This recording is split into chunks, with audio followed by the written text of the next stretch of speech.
Look at this view from the Karpu Dada. Good morning, boys. Guys, बाटो हेर्नु नि हामी फर्किने बाटो ल्याउ मैले अस्ति रदा पारबार उठाएर लिएर मेरो जस्तै म के हालको क्यामेराम्यान हो यो ल्याएर बोकेको स्टाइल हेर नि त्यहाँ म गएँ भने भ्लग आएन भने सम्झिनु होला म चाहिँ बाँचे छैन भन्ने कुरा कर्पुबाट झरेको ताङटिङ निस्किन तर हामी चाहिँ हिँड्दा हिँड्दा हिँड्दा हिँड्दा याङजाबाट आइपुग्यो जकोट हस्पिटल जाँदैछौँ हामी यहाँ बाटो हामी सिस्को म त काहीँ नि जान्न त्यसरी रे म त केही नि खारे तोरीको एन्ट्री हेरेर पछाडि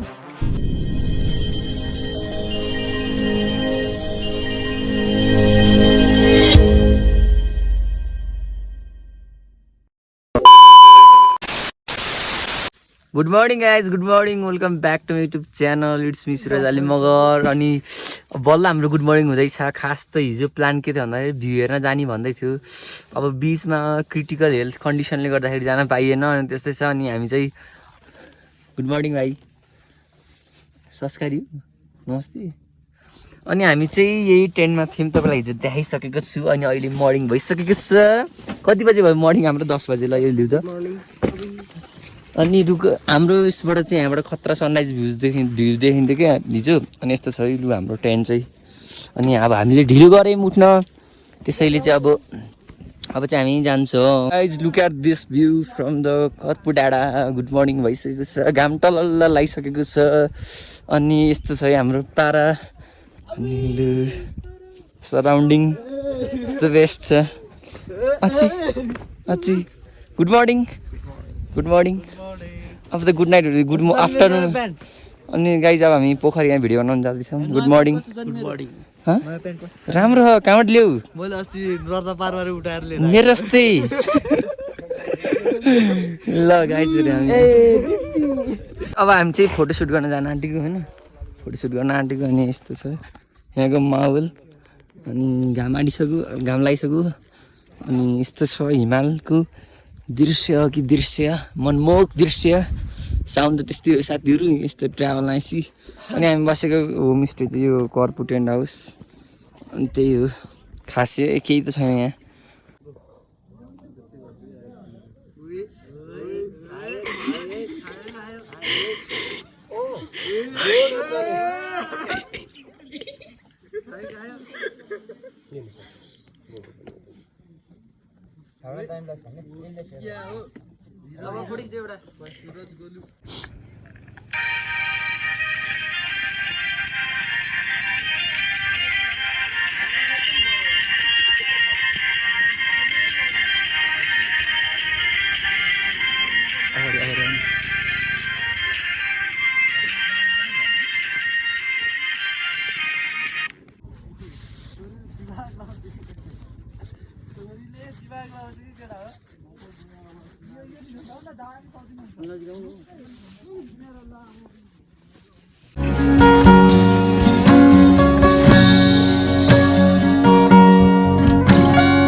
अब गाडी भेट्न जानु परेको हुनाले हामी चाहिँ कर्पुलाई बिदा गरौँ खासै केही त रहेन छ अब हामी चाहिँ अब जान आँटेको घरतिर बाई बाई कर्पु अनि त्यसपछि अब त्यही हो यहाँ यस्तै बन्दै रहेछ हिमाल खासै त केही छैन तर पनि अब ठिक छ हामी बिहान भ्यू हेर्न गएनौँ कि त्यो भएर खासै राम्रो नदेखेको अनि हाम्रो लट्ठी हेर्नु नि यस्तो टेक्दै हिँड्नु पर्यो कसरी टेकेको हो हिजो उस पर्सनले यस्तरी हो ल अब चाहिँ हामी दनादन 2 घन्टामा जसरी पुग्न पर्ने छ तल अब त्यसैले हामी जान्छौँ खासै भ्लग त गर्न पाइन अब भरे केही न केही स्पेसल होला भन्ने आश छ ल है तँलाई के भन्नु कस्तो लाग्यो कर्पु डाँडा खतरा ल यसलाई चाहिँ राम्रो लागेछ अब त्यही गाइज यता त रातभरि पनि काम हुन्छ क्या बन्ने त हिजोको आदि थियो आज त यति बनाइसक्यो के खालको क्यामेराम्यान हो यो ल्याएर बोकेको स्टाइल हेर नि त्यहाँ राम अनि गाइज हामी हिजो अर्को बाटोबाट आएको थियौँ आज चाहिँ अर्को बाटोबाट जाँदैछौँ त्यसपछि अनि तपाईँहरू आउन सक्नुहुन्छ यस्तो बाटोबाट रिबन राखिदिन्छ अनि रिबनले चाहिँ तपाईँहरू बाटो चिन्न सक्नुहुन्छ के अरे के हो क्या यहाँ त मासु बोके जस्तो कि त्यो पहिला पहिला जाउन बनाएर देखाएर आउने मेरो को ल भयो भयो भयो बल्ल तोरी बल्ल घुम्न आएको जस्तो देखिएन हिजो त तोरी नै थियो नि बाटो यार गाइज बाटो हेर्नुहोस् बाटो हेरेर बिहोस भइसक्यो हामी अनि फेरि यहाँ लेउ पनि छ लास्ट चिप्लो हो क्या अलि बिस्तारै आमै गाइज होइन घिस्रे झन् तलै पुग्छ नि छिटो हुन्छ पुग्छ माथि पुग्छ छिटो हो तलभन्दा माथि सर लुए गाई त्यस्तो छ बाटो सर्टकट कर्पुको ओइ म गएँ भन्दा फेरि भ्लग यो भ्लग आउनु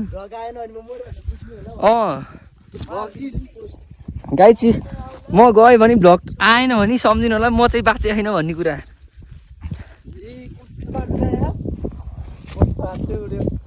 यो त के हो र हजुर यो त हाम्रो त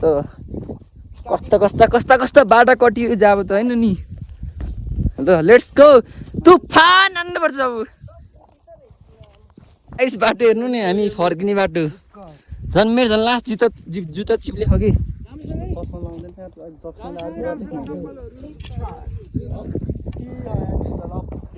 साथीहरू बाटो हेर्नु न बाटो अनि हामी हिजो कुना ओ छिटो जाउँ न हौ ओइ जत छोराहरू 5वटै भए पनि 5वटाकै माया लाग्छ है त्यस्तो एक्लो छोरो 2वटा छोरो 3वटा छोरो हुँदैन है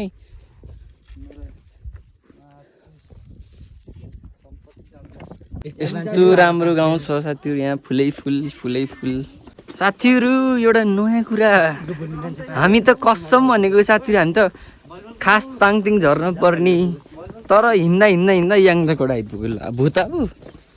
लु ऊ त्यहीँ लिएछ माथि याङजाकोट ल ओइ हानौँ क्या हौ ती 3 जना बाटो होइन म 2 जना भएन हुन्छ अनि साथीहरू कस्तो खालको यो हुँदैछ खै भकुन्डा जोकले भेटेको गाउँ हो साथीहरू खास त हामी ताङतिङबाट झरेको कर्पुबाट झरेको ताङतिङ निस्किन तर हामी चाहिँ हिँड्दा याङजाकोट आइपुग्यो तर के गर्नु रमाइलो छ हेर्नु हामीलाई BMW लिन आइसकेको छ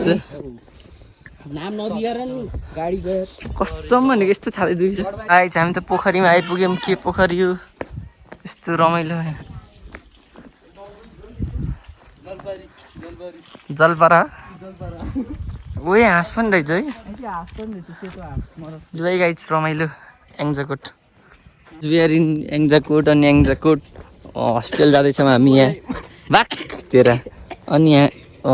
याङजाकोट स्वास्थ्य चौकी जाँदैछौँ यहाँ छात दुखेको थियो कि हिजो अनि त्यही भएर गाइज हामीले चाहिँ चेकअप गराइसक्यौँ अनि त्यसपछि अनि डक्टरले के भन्नु भन्दाखेरि बेला बेला चाहिँ ग्यास्ट्रिकको कारणले चाहिँ त्यो छातीहरू ग्यास्ट्रिक बढेको बेला चाहिँ छाती दुख्न सक्छ भन्ने भएको थियो अब त्यही बेला साथी कि चिसोले हुन्छ कि ग्यास्ट्रिकले गर्दा कहिलेले दुख्न सक्छ भन्ने भएको थियो अब त्यही हो यो चाहिँ याङजाकोट को स्वास्थ्य चौकी तन्तु खोकी लाग्छ जानु पर्छ नि तै हिँड्नु पर्छ नि लुई साथीहरू हामी चाहिँ खाजा खान आएको थियौँ अनि खाजा चाहिँ खाइयो लास्टमा प्लेट मात्रै छ यता अनि त्यसपछि साथीहरू अब यस्तै छ याङजाकोटमा रमाइलो छ खाजा खायौँ यहाँ हामी अब जान आँटेको तल पोखरातिर हेर्नु नि फुल गाइज हामी चाहिँ अब जान आँटेको घर अनि त्यसपछि एउटा टिकटक बनायौँ अनि त्यसपछि यहाँ छ हामी चाहिँ याङजाकोट गाउँ घुम्दैछ यस्तो रमाइलो गाउँ छ साथीहरू यहाँ तपाईँहरू पनि मेरो मौका मिलाएर घुम्न आउनु होला अनि रमाइलो लाग्यो मलाई चाहिँ अनि एउटा भिडियो बनाइहाल्यो नि त ठक्क गुरुङ गाउँ आउँदाखेरि अनि हाम्रो बस त्यहाँ अगाडि छ अब हामी जान आँटेको ए तोरीको एन्ट्री हेरेर पछाडि धुलो तोरी गाइस रमाइलो हुँदैछ है हाम्रो एक्सपिरियन्स याङजाकोटबाट अब पोखरातिरको छतमा बसेर तर यो नौलो कुरा त होइन पहिला पनि बसिन्थ्यो तर अलि हाइटमा बसेको क्या हामी हाइटमा डिस्को सिस्को म त काहीँ नि जान्न के रे विस्की सिस्की त्यसको हामी कहाँ आइपुग्यो के हो रे त्यसको गीत डिस्को सिस्को म त काहीँ नि जान्न त्यसरी रे म त केही नि खान्न शिरमा शिरबन्दी यतिको चाहिँ हुनुपर्छ है साथीहरू मजाले सनसेट भन्दा नि अब घाम जान आँटेको यस्तो मजाले हिँड्दै पोखरा फर्किन टक्क यत्तिकै फिल मेरी मायालाई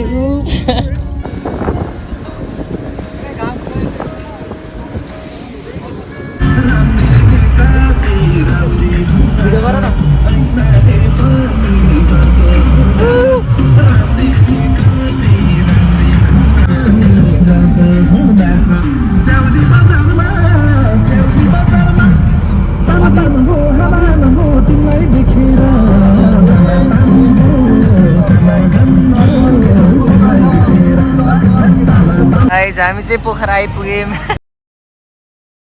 स्वर्गको बाटो अप्ठ्यारो ला कसरी जानु म एक मुट्ठी सास मेरो जुत्ता त लास्ट चिप्ले यार